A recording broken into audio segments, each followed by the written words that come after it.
Bienvenue à cette nouvelle revue Dark of the Moon. Cette fois-ci, Top Spin, l'un des Wreckers, le deuxième de ma collection, le deuxième sur la liste des ventes, et le dernier, Leadfoot, qui devrait arriver d'ici quelques semaines, j'espère, sur nos tablettes. J'ai hâte de voir de quoi il va avoir l'air. Mais pour tout de suite, Top Spin. Top Spin est extrêmement détaillé. Quand je l'ai vu la première fois dans son emballage aujourd'hui, j'étais vraiment très impressionné. J'étais très content de l'avoir. Vraiment une belle voiture, bien détaillée. On voit qu'on n'a pas lésiné sur le travail de sculpture pour montrer le mode d'attaque de Top Spin. Et voyons, on a 1, 2, 3, 4 fusils qui viennent avec. Son arme MechTech qui se trouve être une espèce... ça a l'air d'une arbalète avec un canon. Quand on tire ce levier-là, ça fait comme une espèce de pince. Donc, c'est quand même ingénieux d'avoir fait ça. Sérieusement, ce Wrecker-là, j'aime beaucoup Roadbuster, mais ce Wrecker-là m'a vraiment ravi plus que Roadbuster.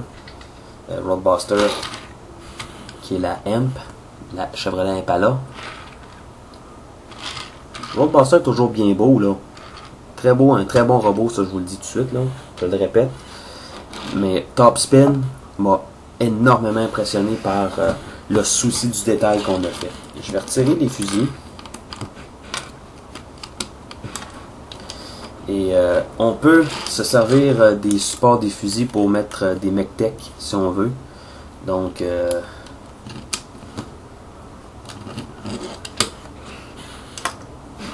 mais son MechTech va vraiment ici. Ça va très bien, ça donne une espèce de canon, ça fait un tank sport, un vrai tank sport. C'est vraiment, en tout cas, je suis très enthousiaste à ce robot-là. Et regardez comme il faut là, les détails qu'il y a sur ce robot-là. On a l'ose décrit ici, le numéro 48. Oui, on voit des détails à l'intérieur, des détails de robot. Et en dessous aussi, on voit ici c'est ses bras. Mais regardez quand même la carrosserie, comment est-ce qu'elle a été sculptée. Vraiment là, le capot, on a l'impression que le moteur est en train de sortir du capot.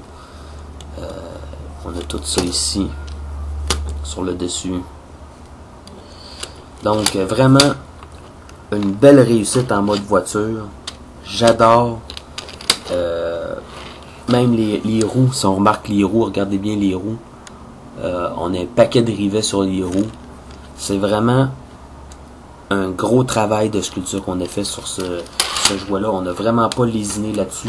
Ma seule complainte, c'est que quand on le transforme en robot, faut vraiment que tout soit bien snappé ensemble si on veut pas avoir de jour entre les pièces. Mais en tout cas, j'ai vu une vidéo récemment sur le Human Alliance Roadbuster qui était très beau, qui était en mode d'attaque. Si on fait un Human Alliance de lui, je me demande si on va l'avoir en mode normal ou en mode d'attaque. Et pour ce qui est de les éditions Deluxe, je me demande dans quelle version qu'on va avoir Leadfoot, s'il va être en mode d'attaque comme lui ou s'il va être en mode normal comme Roadbuster. Ça reste à voir. Bon, pour transformer ce gaillard-là,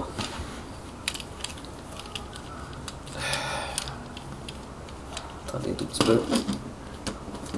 On va commencer par lever le capot et replier le devant ici comme ça. On va détacher les jambes. Et les jambes, c'est ça rappelle un peu Lockdown Animated. À cause de cette partie ici qui se replie pour faire derrière de la cuisse. Comme ça. On étire la jambe et on replie comme ça. Et ici la fourche, on voit que les jambes sont séparées. Il suffit de les presser l'une contre l'autre. Et voilà. Le pied, on va plier comme ça. Et voilà. Même chose de l'autre côté. Comme ceci. Ensuite, on va tourner cette partie-là. Comme ça. Et là, on a les jambes qui sont transformées. Ensuite, on a les bras qu'on peut abaisser comme ça. Attendez un tout petit peu. Qu'on peut abaisser comme ça et comme ça. Et ensuite, on a toute la partie du dos ici qu'on doit séparer. Et le tout, je vous dis tout de suite, est très solide. Donc, faites attention. Et voilà. Comme ça. On peut, cette partie ici, on va la ramener comme ça. Pour que ça dégage la tête. Et la tête, on peut l'avancer et la clipper en place. Ensuite, on va abaisser cette partie-ci comme ça. Elle aussi comme ça. Et on va la tourner comme ça. Et tout ce qu'on a à faire ensuite, c'est de prendre les fusils et les clipper en place dans les ports de fusil, tout simplement. Comme ça.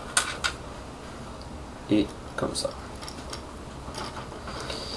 Et ensuite, tout ce qu'on a à faire, c'est tourner le bras comme ça. Et ensuite, comme ça. On plie au coude. On plie au coude. Et voilà. Top spin en mode robot, armé et dangereux. Je vous rassure tout de suite, ce que vous voyez ici, ça c'est pas ses mains. C'est tout simplement des pinces qu'on peut ouvrir comme ça. Les mains sont sculptées à l'intérieur, juste ici.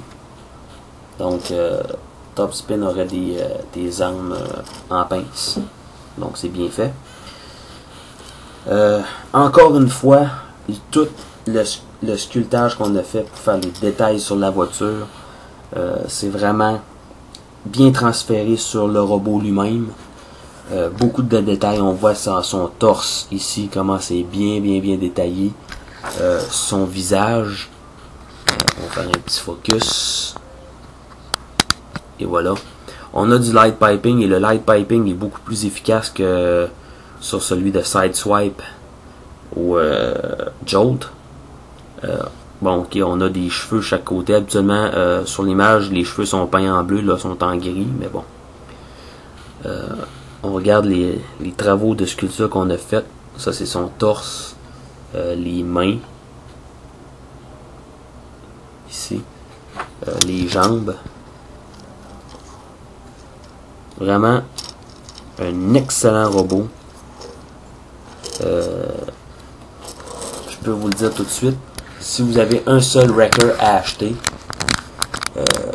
là, c'est sûr, certain, je suis présomptueux, mais Leadfoot étant pas encore disponible, je vous dirais, si vous avez à choisir entre Roadbuster ou Top Spin, moi je vous dirais, prenez Top Spin tout de suite, parce que il va partir très vite sur les tablettes. C'est un excellent robot. Il est très bien fait, belle ingénierie. Vraiment, je suis absolument convaincu que ce robot-là va vous combler si vous le mettez dans votre collection. Je peux pas trouver grand chose de négatif à dire sur lui. La transformation est passablement complexe quand on s'y connaît pas, mais il en reste pas moins que c'est un excellent robot. Et les MechTech, les ports MechTech, on en a sur les deux bras, on en a où ce que les canons. Donc on peut vraiment mettre beaucoup de MechTech sur ce robot là. Là présentement vous me voyez peut-être bien pas faire grand chose. et seulement faire du blabla, c'est que je suis en train de faire la transformation de Roadbuster pour le mettre en mode robot aux côtés de son compagnon Wrecker. Mais sérieusement, les deux sont très bons. C'est tous les deux des très bons jouets, de très beaux robots tous les deux. Mais Top Spin a un petit quelque chose qui a fait qu'il m'a charmé un peu plus que Roadbuster.